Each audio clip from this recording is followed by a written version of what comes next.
I'm going to share some thoughts here about belief because it looks to me that we are somewhat confused what belief is really. But looking at this arrow here, it's got both sides pointed, is what I'm going to call it belief. And looking at it, you could have a 0% belief or 100% belief. In other words, everything is belief, right? It is belief. I mean, I believe to some extent, to some degree, right? So looking at just here, the impossible things are headed or hedging towards 0%, meaning um, it's likely impossible, wherein you have no evidence.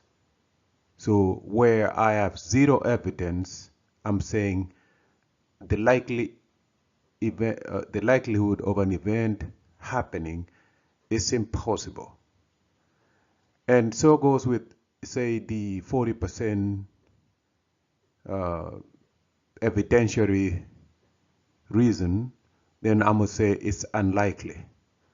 By the time you're at 40, I mean 50, 60%, you are at it's possible. And then, right around 70, 80%, we're talking probable. And of course, when you say I am so sure or I'm certain, you can never be 100%, but there could be reasons behind that can limit one from saying I am certain things will happen. Yeah, you could be certain at 99.9%, but you can never be certain at 100%. It's very unlikely. Even if you're looking at a person in front of you, you can be deceived. You can never be sure with what your brain is processing. So therefore, it's very unlikely or very, very much impossible to arrive at 100%. You have to go through all sorts of testing to include, even though you're seeing your sister, your brother, your wife, your husband right in front of you, you could be deceived because you could have some mental problems. So that means that person need to speak, that person need to be presented to someone else to verify that that's the person you're looking at. And they also need to check you to make sure you're up to speed intellectually or mentally. So although the certainty can be 100%, it's very unlikely that you could be certain of a thing. Yes, you can have some assurance up and to close to 100%, but you can never have that. And that goes with we could see here the evidence from 0 to 100%. If you start from 100%, that's when you say logically after some truth to something. You come down to the lesser you step down to 90, 80%, you still believe, even at 100%, you believe of a thing. You believe that you are alive in this earth, right? You believe you're here, but you could not be likely.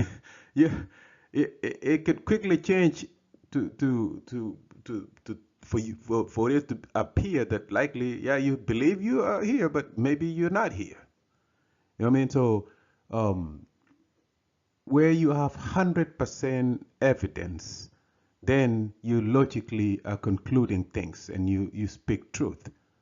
And so I believe that as 100% evidence is what I like to call that you have the truth, you have logically gone through the process of ascertaining things. Okay, so therefore you have knowledge, you have reason, and reason is supported by evidence. So the lower you have, or the lesser you have evidence, the more likely you are around the range of possible, unlikely, and impossible. So if you have a feeling, that means you don't have that much evidence. So like I could say, I feel like next presidential elections will be won by Raila. I have no evidence he'll run. I could say I have feelings that Ruta will win. I haven't gone and spoken to all Kenyans to say I know. I mean, to conclude that all Kenyans will vote for him. So if I go with the feelings, that means I don't have the evidence. And so it goes with deceit, where I could tell you, hey, I believe in, if you do this, this will happen, and I know it's not true. I don't have evidence for you. I'm deceiving you. So therefore, I don't really have evidence. So if I deceive you, you don't have evidence. You believe in me. So it goes with a lie. I could sometimes lie to you. Someone can lie to you, right? And they have no evidence, or you have no evidence to believe them. Now, where you don't have evidence, completely no evidence, you're in the realm of faith. You don't have nothing at that point. You just don't have any evidence. Therefore, you're not even relying on your feelings. You're relying on a nothing. You don't have nothing completely. But otherwise, so now you believe in things with no evidence. That's faith. Conversely, if you believe in things with 100% evidence, you have truth, you have knowledge, you have reason, you're logically thinking. Now, if you flip and say, I believe in a Jesus coming back, right? Notice you don't have proof where he went. You don't have proof when he's coming back. You don't have proof of the time he's coming back. You don't have proof that he died and resurrected. You don't have nothing. Therefore, you have zero evidence. And I'm going to tell you, some people would say, I have evidence because someone said this, or the book said this. But that book is also will be subjected to this same criteria here, or merit, to determine or distinguish if indeed they who wrote those books were using the same standard here. The same standard that is for logical things. All right. On the left side, I've said you could believe in things. Therefore, you believe in truth. Say, I know you've heard of this court hearing stuff. No one, unless of course it's some corrupt legal system, but no one could get sentenced to jail or whatever on some probable cause. I mean, probable cause is needed for an accusation or indictment, right?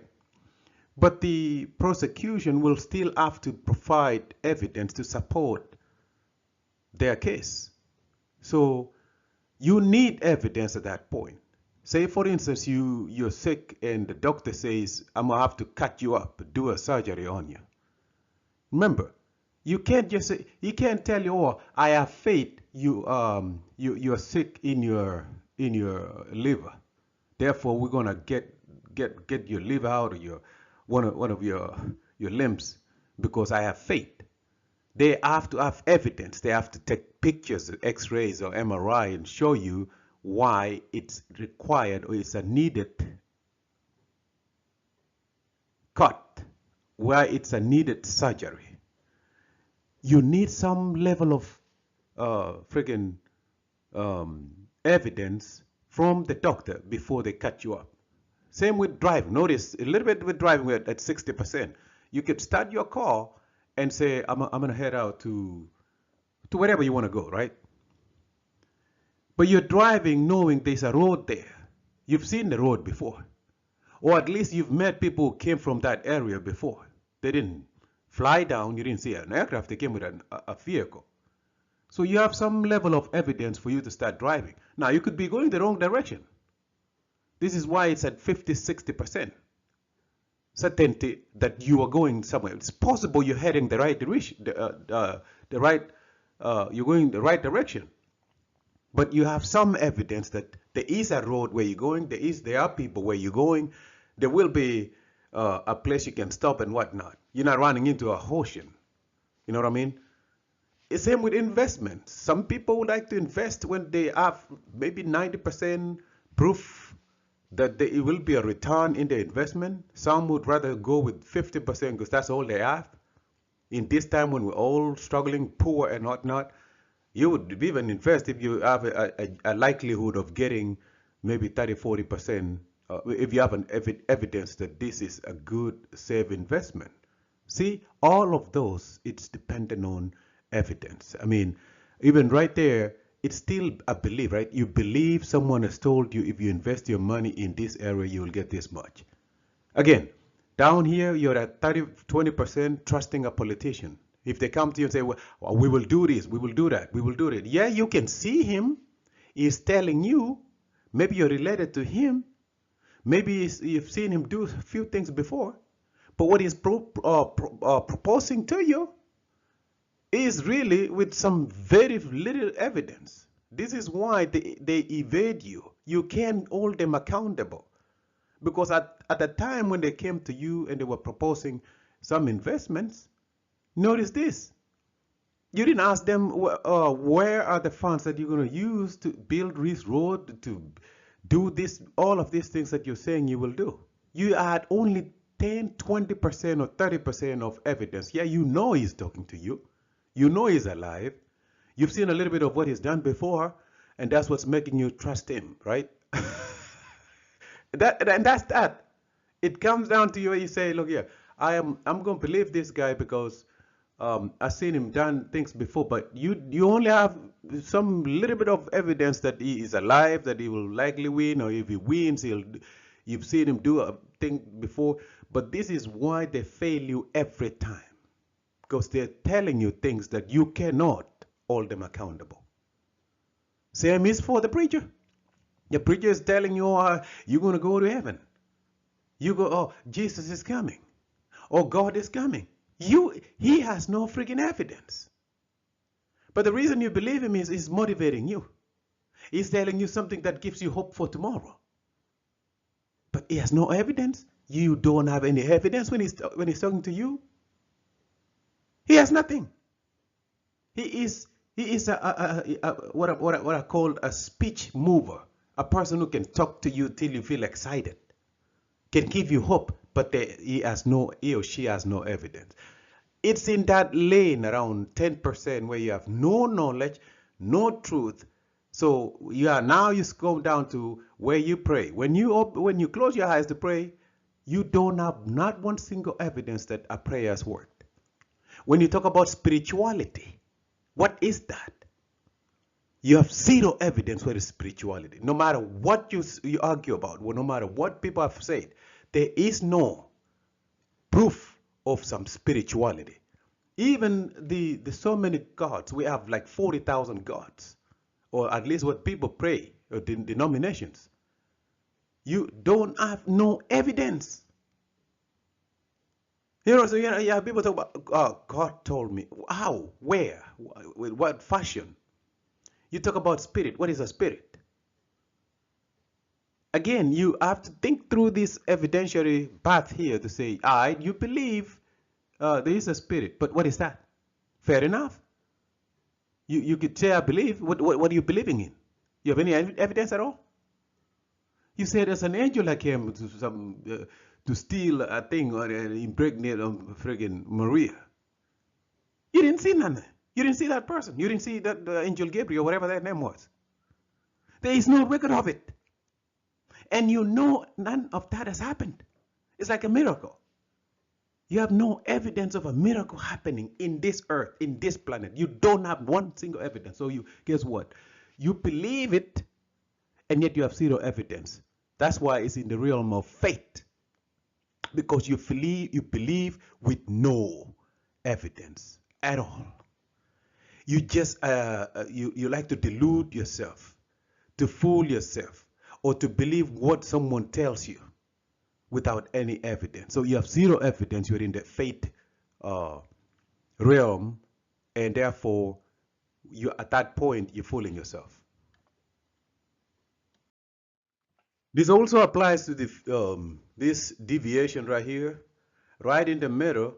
You know, the normal people, they don't have that much of a difference from a person, I wouldn't say a normal person, but a person who is human, a person who does things or who appears under the standard we have currently in this earth to be normal. So if you go to a school or if you meet people, you would meet normal people would say hi to you or at least speak to you. At least they can speak. That's a standard we have. We expect people to speak. We expect a person to use their mouth and their tongue to talk just like I'm talking. That's the standard. But if you meet a person who is able to talk, but for a week cannot talk to you, that person is deviating from the normal people, right? I mean, and of course there's people with disabilities. I'm not talking about those people. I'm talking about people who can talk but refuses to talk to you. To me, that's an indication of a person who has deviated from the normal range of people. You have farmers. You know, farmers plant crops, livestock and whatnot. You have teachers. We go to school and a teacher is talking to you and he's teaching in front or wherever, however fashion of teaching they have. That's expected. That's the standard. You have kids doing things. I mean, those are what we call standard. And then within this area where you find we expect people to be honest and polite is within the middle, in the median of the deviation. So in that regard, we expect people to be polite and honest, right? Now you go to the left side where as I've put an example of an arrogance. You have people who just completely disregard you, disrespect you. It's all about themselves. Those are what I call arrogant people. Farther to the left, there's actually now rude people who can outright disrespect you. Now, they've deviated so far from the normal range of what we expect of a people. A person who cannot disrespect you, a person who cannot be rude to you. Now, you meet a person who's rude, disrespectful, or some of these crazies who were outright disgraceful and can actually do bad things to you. Now, that person has deviated so far, and it is those people you need to watch for. Same case here, for instance, on far to the left, you see the politicians and foreseers. A politician is expected to be the standard of a community, right? But when you find one instance of a lie, that person has deviated far to the left. And normally, from what we know as also the standard, it will take people, I mean, it will take that person to earn that trust. So politicians, most of the time, deviate from the normal range, the standard range. Like I talked about earlier in terms of evidence, when they come to you, they make promises that they know. Sometimes they know, sometimes they don't know. That they will ultimately fail on those promises. They come to lie to you with no evidence, and because you don't ask for evidence of their proposals or their memos, their understanding with other politicians, you don't ask that. Therefore, they will deviate from the standard range of being honest, being polite, being just normal human beings. And same case with like foreseers. I mean, you have these people you just like they can foresee things. You know, if you're gonna predict a future, you need statistics. And even with statistics, you still might likely miss. There will be a miss in there. So, but we are foreseers of a people who say, oh, I can see a future.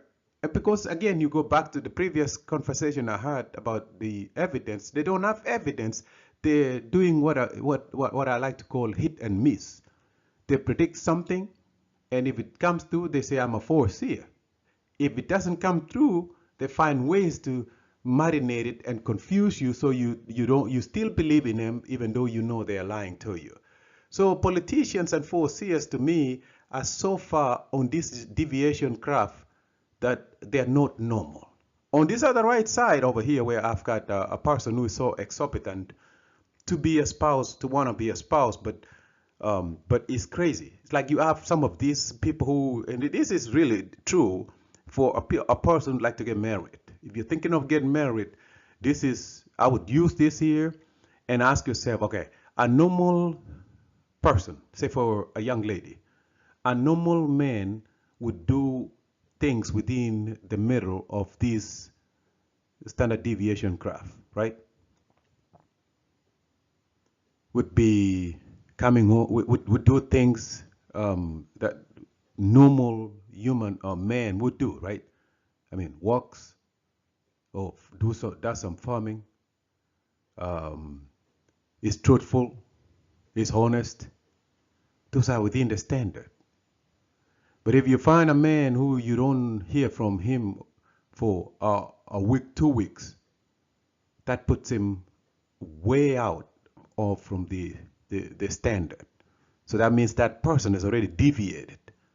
Say on the flip side of that, think about for us men who would like to were thinking of getting married. Imagine this: she is a very nice woman, but you notice she does weird things that is not within the standard range of a normal young lady, right? I mean, anybody can do anything. There is no class to not doing anything. There's no cap of saying you can't go here, you can't do this. I mean, it's all right to do whatever she wants to do, but it is in that range that you know, at this point, this is not what I want, because she is too far from the median of the range of a people, of a standard that we all abide by or agree with. I mean, you can go with the way she dresses. You could go with the way she works, the way her hard work, her honest, her truthfulness. If she's one of these who is a club core night and day, I mean, if you're a club core and that sounds good to you, that's probably your person. But if you want to look at it from the standard range, you know you don't have time for all of that stuff. And if she's doing that, I think if you use this range here and you find that she's too far out, I think it would be the right thing to run. Same for a preacher or the faith healers and the prophets. You know, see, if a person tells you there is a place called heaven, and in your own family, nobody's talking about being aware of an heaven or talking to a God.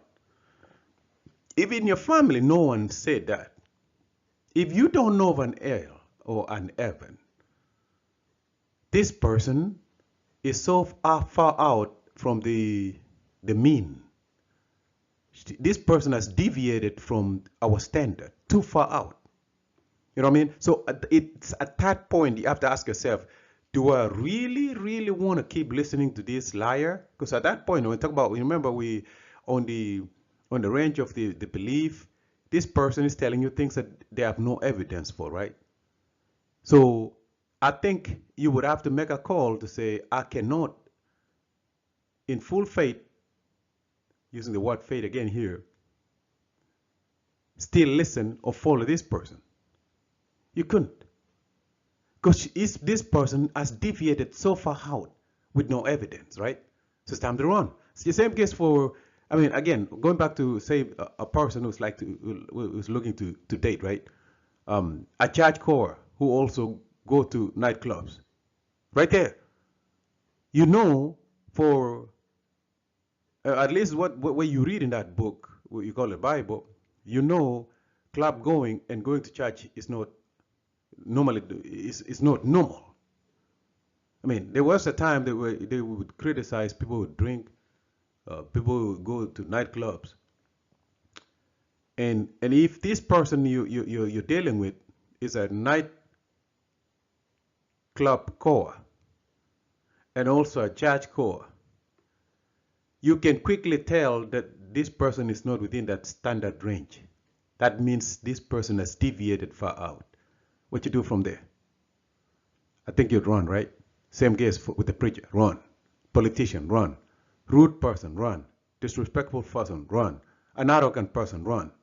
This exorbitant person, run.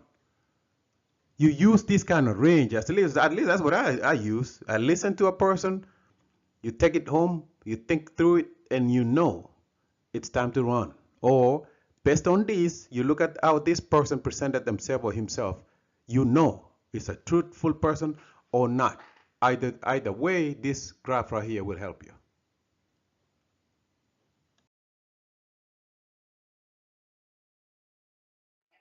If you get a chance, check this book out, Immortal Knowledge, A Message to the African Crossroads. I wrote it a few years back. It's out there. I've got a website, Dr. Kibet Rapsoy. Check it out, read the book. It will educate you a little bit more, unless, of course, you already know it all. Otherwise, it was to share to you why you really want to understand the difference of a faith and having knowledge of being truthful, because it's that range that will help you, because it's all belief, but when you don't have evidence, it's still a belief, but you have what is called faith. If you have most of the evidence, you have the knowledge, you have the truth. And therefore, when you hear a person say, I have faith in a thing, when you hear our people worship every day, when you hear a person tell you, I succeeded because of my faith, I'm telling you that faith has no evidence. And therefore, at that point, if your person, your friend, your family, someone is graduating and said it is through faith that he or she got what she got, he is telling you, I don't know what the hell I'm talking about. Because faith has no evidence. Truth and knowledge is believing in things with evidence. Faith is believing in things with no evidence. And so when she is graduating and she's thanking God, you know this person has something wrong psychologically.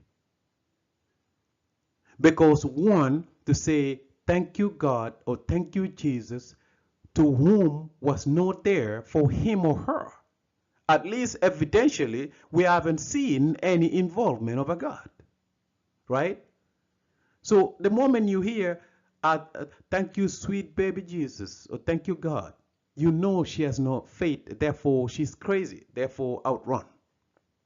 But if you find one who is graduating and he says, thank you, doctor, thank you, teacher, thank you to all those who helped me along the way. Thank you for those who helped me with my homework. Thank you for all those who helped me to light up the house. Thank you for those who fundraised for me. That's an honest person. And an honest person is within a range of a mean of a standard to which a people have set. Because that person thanking others is using evidence to support his gratefulness. But a person who is leaning on faith, purporting to know things that he or she should know, but does not know, is a faithful person.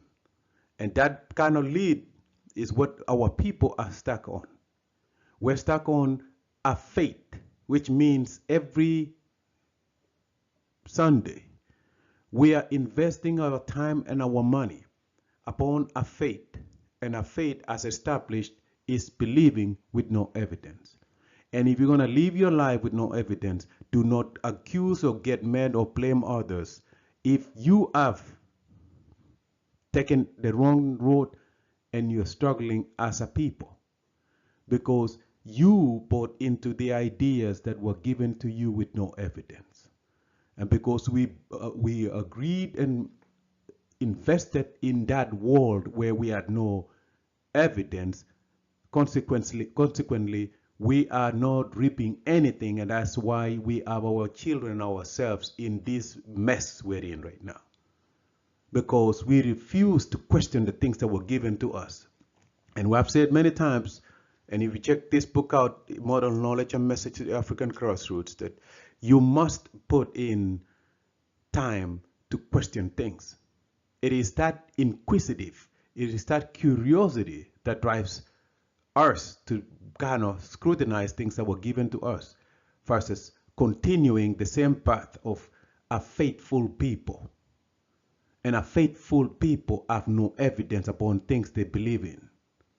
If you believe with no evidence, you're likely going to make decisions that are not evidential. And things and decisions made and action taken with no evidence is a self-defeater. And so I urge you to look again and think again and consider what is true and what is not true. If you use this analogy right here, if you think through it like this, we're likely going to overcome so many things, to include this spirituality stuff. Because the moment you ask for evidence for all of those things, all of these things vanishes. Just like that. If you ask, okay, you said, what is I have a spirit. You got to ask yourself and ask that person who says, I have a spirit. Start there and I say, what is a spirit? If they're talking consciousness, there is no consciousness I'm aware of that is separate from your brain. The wiring in your brain brings out consciousness, the awareness. Absent the brain, you have no consciousness. When a person dies, the brain is dead. They have no consciousness. So you couldn't assume and say spirit is consciousness, because it is the brain that produces your awareness. And therefore, if you say, a person says, I have spirit, you have to ask, what is that? And the question, what is that, will answer so many questions.